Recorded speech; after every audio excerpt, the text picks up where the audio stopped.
Welcome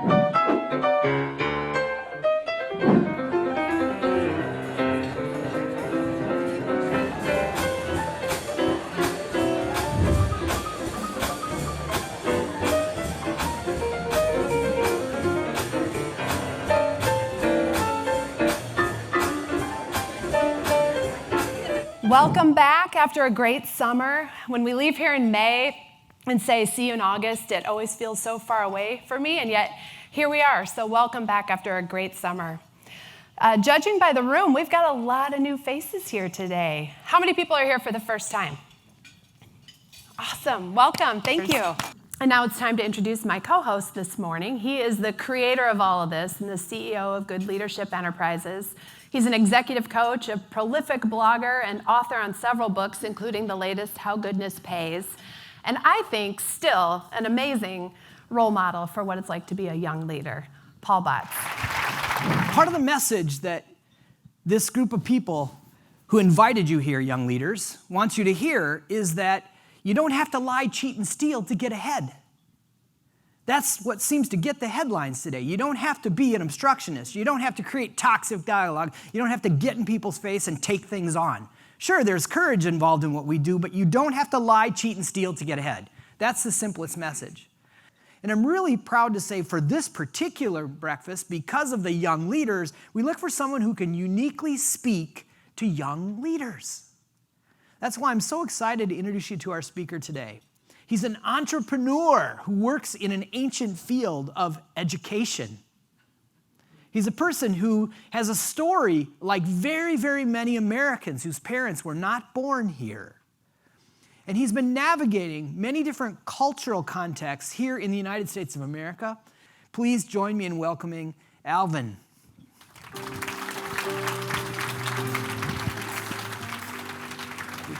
Thank you, Paul, for the very kind introduction and for inviting me to speak here today.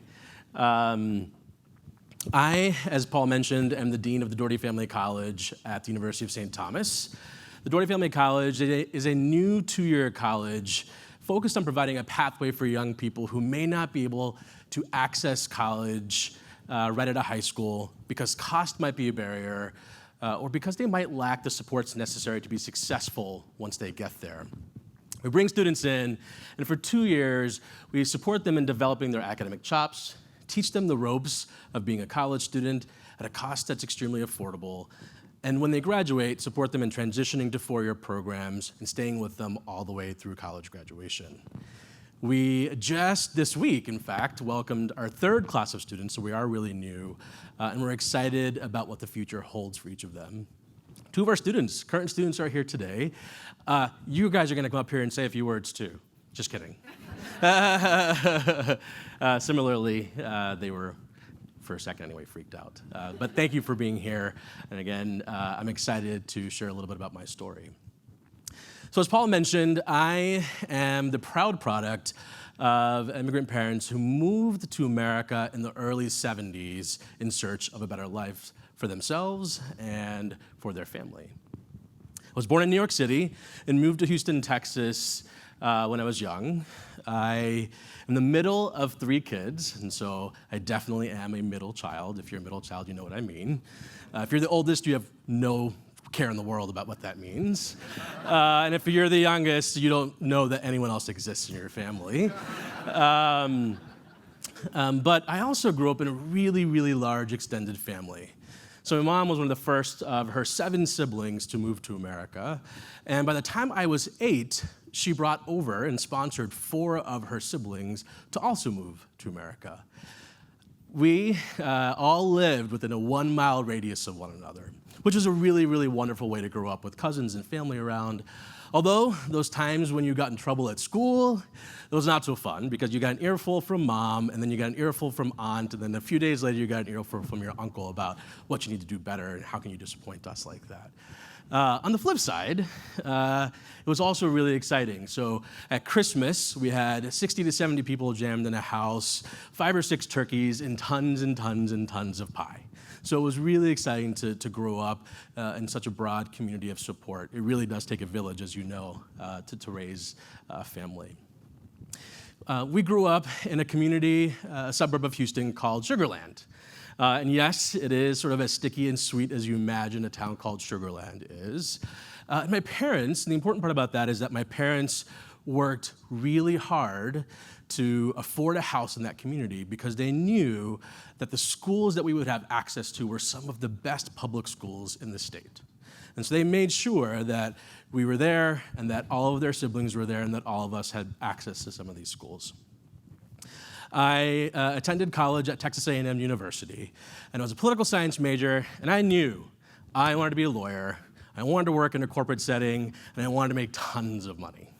It didn't work out, but life ended up being, I think anyway, a lot better. I got to senior year of college, and I knew that I wanted to go to law school still at that time, but I also wanted to gain some experience and learn some more about the world around me. I applied to different programs, and I applied to one, an AmeriCorps program called Teach for America. And I ended up, out of all the 30 at the time locations that you could be placed in across the country, I ended up getting placed in Houston, Texas. And the elementary school that I was placed at was about 20 miles from the elementary school that I attended. However, the schools were sort of like just worlds apart, right? The school I attended served mostly white students and mostly students who were middle class or upper middle class. The school that I taught at served mostly students of color, and almost every single child was on free and reduced lunch. The school I attended had student outcomes that were some of the best in the state. The school I was placed at had some of the worst student outcomes in the state. Night and day difference. It was here, in my 2 years at this school, that I realized that the zip code you are born into has an enormous impact on your life outcomes. And it also really struck me that that's not fair. And so I fell in love with teaching, luckily, and my career trajectory changed. I stayed in the classroom. I taught first, third, and fifth grades. I then knew that I wanted to continue to expand my impact as an educator. Went back to school at night while I was teaching, got my license to be a principal, and was a principal at a couple different schools in Houston, all really focused on this idea of leveling the playing field and providing opportunity for students that needed it. In 2012, I was recruited to move to Minnesota from Houston. It was August when I visited, which is like 110 degrees in Houston and miserably humid, so I was really excited to be here in August. And I thought I'd be here for 2 years. I came to work at a national network of charter schools called the KIPP, which is an acronym for the Knowledge is Power program. And I worked at a middle school in North Minneapolis. I thought I'd be here for 2 years, but I fell head over heels in love with the community. The school was phenomenal, the people I worked with were phenomenal, and we worked really, really hard to continue to level the playing field for students in this community. In 2017, I joined the team at the Doherty Family College, and it's been a really incredible experience to continue this good work, but in higher ed. I also, one of the other reasons why I've stayed as long as I have, is that the first couple of years of living here, I met my husband, who is a Minnesotan, and that's what generally happens, right? People come here from out of state, and then you fall in love with a Minnesotan, and then you are stuck forever. Never are you able to leave. If you do leave, you are forced to come back some way, shape, or form. But I am what they call extremely Minnesotan because my husband is from International Falls, Minnesota. So meteorologists across the country call that place the icebox of the nation. It also produces a lot of hockey players. Literally all my relatives on Nick's side turn their backyards into skating rinks in the winter. It's crazy, but cool, but really crazy. And then, cool fun fact, my husband is the grandson of Bronco Nagurski. So the young kids in this room have no idea who that is, so you should look him up later. But he's a football Hall of Famer, really famous Minnesotan. So claim to fame, I'm a Minnesotan and an extreme one.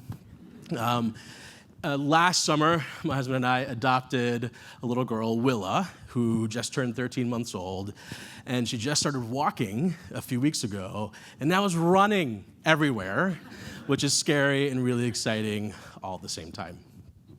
My husband is also an educator. He spent 16 years as an elementary school teacher and is currently staying home taking care of Willa, so classroom of one, but is looking forward to going back to the classroom in a few years. So when Paul asked me to talk about how goodness pays, I really reflected on sort of what that means to me. And one thing that really connects to it for me and for my family is our family motto. And you're probably thinking, like, why do you have a family motto? Well, when you go through the adoption process, which is quite a lengthy process, you're required to reflect on lots of things. And one of the things you're required to reflect on is the culture that you want to build in your family. We approach that very seriously, and kind of like teachers. Each year, you establish a culture in your classroom, you come up with rules, you come up with values for what you are establishing and wanting to sort of lead your thoughts in the way you work in the classroom. We thought we should do the exact same thing in our family. And so we worked hard to come up with a motto that we thought could apply to essentially any situation and help us evolve and grow as a family. Work hard, be nice, be yourself. Work hard. As I mentioned, my very first year in the classroom at this school, out of my entire career, I've been doing this now for about 18 years, was the most difficult year of my entire career. I didn't know what I was doing. At a classroom of 27 first grade students, and they're little and all over you, and I knew that I needed to do a really wonderful job.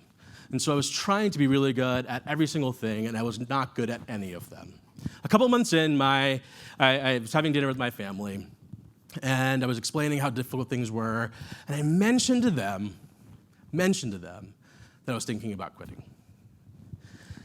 Parents were really good. They were just kind of listened and asked questions. At the end, we were all kind of cleaning up in the kitchen, and my dad stops me and he says, "You can't quit. I taught you better than that, and your kids deserve better than that. You're smart, figure it out." And I needed to hear that.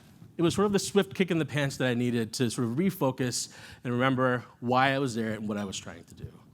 And so I made myself think about the one thing that I could do that year to ensure that my students were successful. And I knew that, especially in first grade, if my students left reading on grade level, that would be monumental and help set them up for success in second grade. So I became maniacal about it. I looked at data on my campus to see which teachers did the best in reading, and I got to know them really well. I went into their classroom, observed them. They came into mine, gave me feedback, helped me with my lessons. I became an expert at phonics instruction and guided reading. I built a classroom library of books that my students were really excited about, from begging friends to buy them for me, and walking around and going to different bookstores, asking them for donations. I partnered with the fifth grade teacher down the hall, created a buddy reading system where fifth graders came into the classroom each week and read with my students. It's really cool to see a fifth grader reading Harry Potter with the first grader, right? And so by the end of the year, not only did every one of my students leave first grade reading on grade level, but a third of them grew 2 or more years in reading that year. I worked really hard, and I learned then that goodness pays when you work hard. Be nice. This one sounds simple, but it applies to even difficult situations. So I mentioned that we grew our family through adoption, and our adoption is an open one, which means we have a relationship with the birth mother, and we've built a strong relationship with her. We think it's an important part of Willa's journey. When she's old enough to connect and meet with her, we want that to happen. It's a part of her life, and it's a part of who she is. When Willa was Willa also has 3 siblings, 2 of which live with 3 biological siblings, 2 of which who live with the birth mom. We get a call when Willa was about 4 months old. "Hey guys, I'm struggling. I just got kicked out of my place. I have nowhere to go. I don't know what to do with the girls. I need your help. Can you take them for a couple of months while I get back on my feet? I'd love your help." We didn't know what to do. Really complex situation, as you can imagine.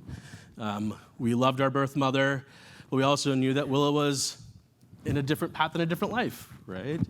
But when we came back to our core values and our family motto, we knew we couldn't say no.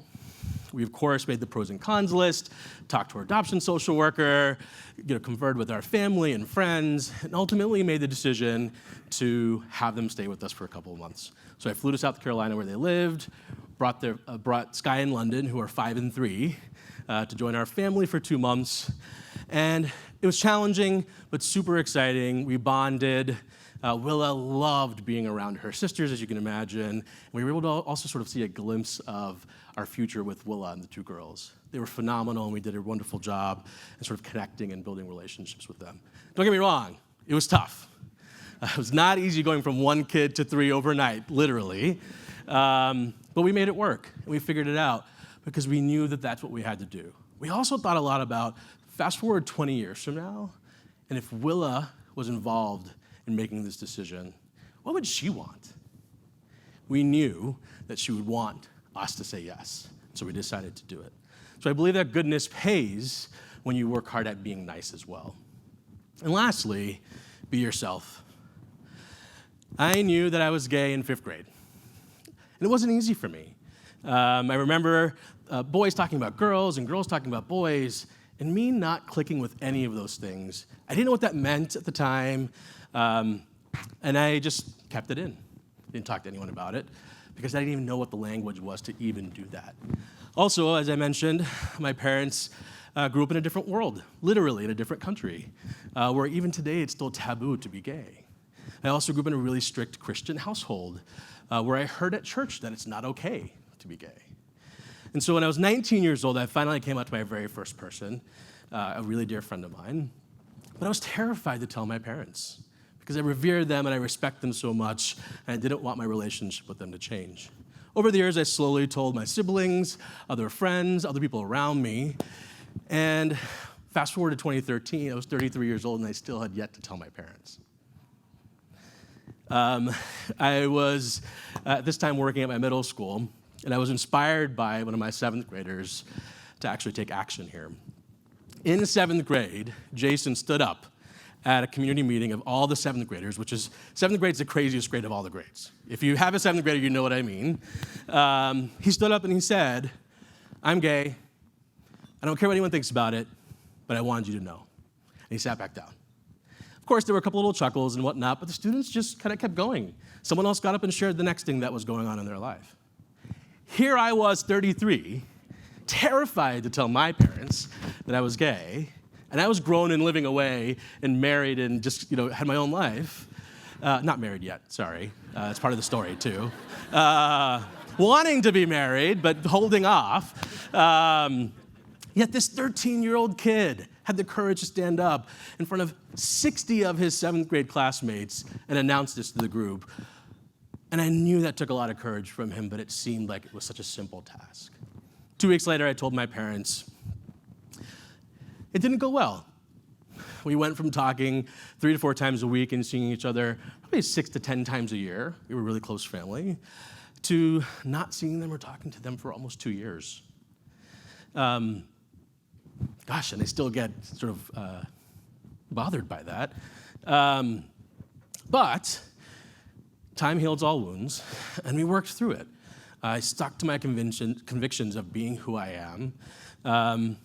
2017 Christmas was the very first time that I was invited with, at the time, Nick, to come home for Christmas. And since then, we've been treated like my brother and his wife or my sister and her husband. My mom came and spent 2 weeks with us after Will was born to help out. And for the first time, my dad also came this summer, and they stayed with us for 2 whole weeks.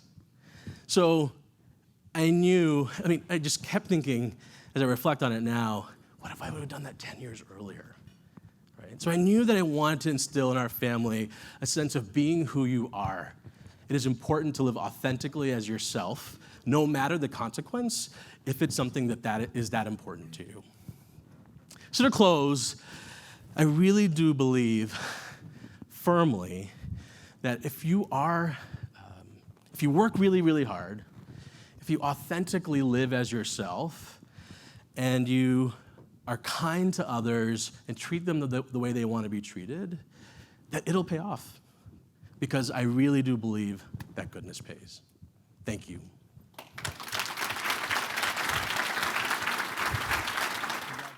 Let's go back to where you started your conversation with us. I want to know a little bit more about the Doherty Family College. It's obviously, you just onboarded your third class of students. The education system is really complicated these days, and we understand that lots of kids need help to get to college. Can you tell us a little bit more about what really happens? How do you choose these kids? What are their challenges? Yeah. So I believe that the world equally distributes talent and ability, but that it doesn't equally distribute opportunity, which is sort of at the core of why we exist, right? And so I firmly believe that every single student that walks in our doors is completely capable of attaining amazing things in life. Mm-hmm. Many have not been given the same opportunities as their counterparts in other parts of the community. And so our goal and our job is to really, again, level that playing field. So students coming into our program, which we recruit through connecting closely to high schools, to college access programs like College Possible and Achieve Minneapolis, and also with community organizations like Big Brothers Big Sisters, or Boys and Girls Clubs, or the Northside Achievement Zone. And our goal is, when a student comes in, for example, they're taking the same exact English 121 class that a freshman takes at the four-year program at St. Thomas. We're providing additional supports to make sure that the students can access that class at the same level. A little bit more time in class, really incredible instructors, additional tutoring and support if needed, things to make sure that students can access the academics. Cost tends to be the biggest barrier for many young people accessing college, especially those growing up in low-income communities. And so tuition is really inexpensive, and we do that intentionally to make sure that it's not a barrier. In addition to the coursework, we provide a lot of the things that get in the way of young people accessing college, so those soft costs. We cover the cost of textbooks, we cover meals while students are in class, you get a bus pass with unlimited rides so you can get to and from campus each day. And we provide the technology for you to do your work and be successful, a laptop with Wi-Fi access. So those are the things that we know, when added to the mix, allows a young person with a tremendous amount of ability to access very similar coursework at a similar level to someone who may have had a lot of support growing up and been able to access that already on their own. I'm imagining these kids have a huge juggling act. What else is going on in their lives? Yeah. So many students, it's a commuter program, so students are living at home, and many are really active in their home lives. Many are even contributing financially to the household, and they're taking care of brothers and sisters while parents are working. All of our students work jobs, so part of our program is also providing an internship, but students are in class all day, every day, and then going to work in the evenings or on weekends. They're juggling other, just social pressures like every other 18-year-old kid who's in college. They're taking on a lot of different things to make sure that they can, again, be focused on the education. We also have students who are, encounter other difficulties. So, for example, we have quite a few students who have DACA status or are undocumented.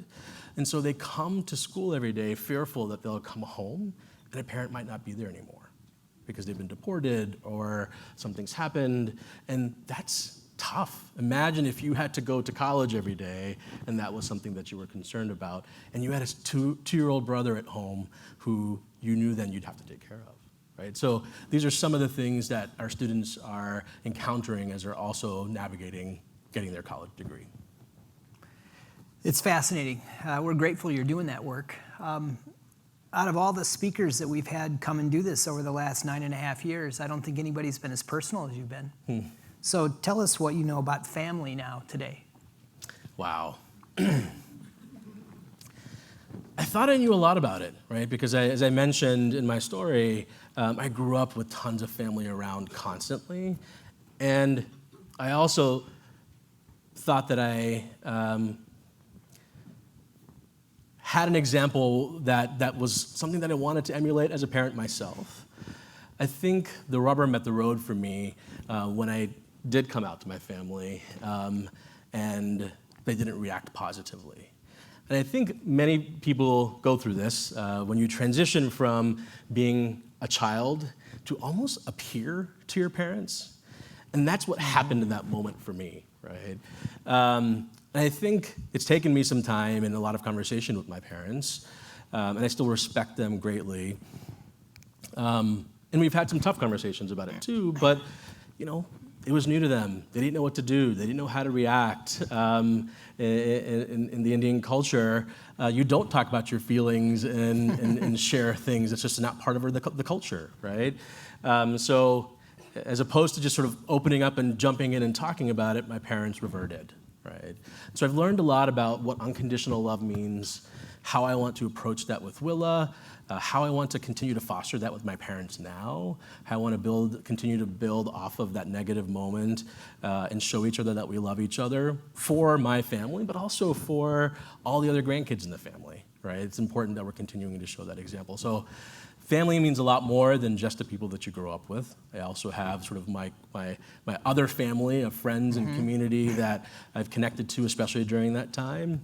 And I built an even more solid relationship with my siblings during that time. They had my back and supported me through that and pushed on my parents as well during that time to sort of get them to jump over the hump.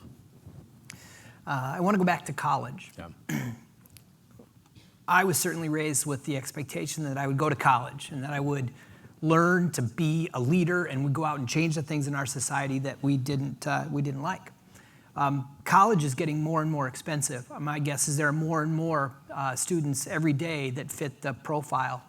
In addition to that, the student debt is becoming a national crisis. So you're in an industry that really needs to reinvent itself. I'm imagining someday there might be grandkids in my life 20 years from now that'll be going to college. Yeah. So what do you think it's going to look like? Yeah.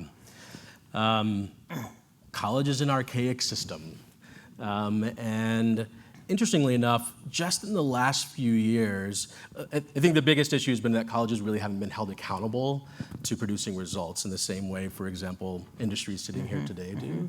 So colleges aren't really held accountable to graduating students, which is crazy, right? You come in, you're paying, in some cases, hundreds of thousands of dollars to go to school, and no one's being accountable to you graduating with your bachelor's degree. It's all put on personal responsibility. We know it doesn't just work like that, right? The institution has to create systems and structures to ensure that students can graduate in a timely manner, that quality of instruction is really high, that colleges are connecting and partnering with businesses, so career placement is done almost immediately after college. And so in the last 4 to 5 years, colleges have been talking about this a lot more. In fact, even at St. Thomas, for 40 years, we've had the same curriculum at the university. And just this last year, we revised it for the very first time. It was an enormous process, it took many years, and a lot of people sort of contributing to it. But we worked hard at streamlining coursework, reducing the number of credits that a student would have to take, increasing the quality of the experience of a student, all because we know that we want to get them out in 4 years or less. We want to make sure that they're armed with not just the knowledge, but also the skills to be successful when they enter into the workforce. But even outside of that, right, like Minnesota is ranked 10th in the nation for jobs that require a bachelor's degree, which is why a program like ours, I think, needs to exist. But 20 years from now, with digital age and with the way industries are heading, I don't know, right? I think that there's just going to be a lot of different options and opportunities for young people to get ahead in life and be successful in career, with college being one of those options as opposed to the must-have option to be successful in life. Well, thank you. We have one last question that we ask all the time, and that is that how do you know for sure? Can you give us an example, a proof point that goodness pays? Yeah. So when we were going through the adoption process, you're sort of at the will of life, right, when you're going through the process. You're put on a list, and you wait to be chosen.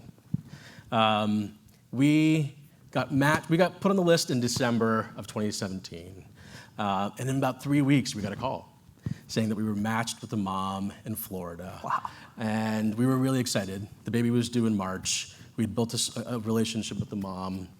We get a call at 3 a.m. on March 18th. Hey, I'm going to the hospital. I'm in labor. We immediately booked flights, flew to Florida. We get there. Mom has her baby and changes her mind. We knew that this was a possibility. And we also committed ourselves to understanding that that is absolutely her right. And we're going to support the mom in whatever decision that she makes because it is her life and her child, right? Obviously, that was tough. And then it happened again a few months later. And then Willa came into our life. And so,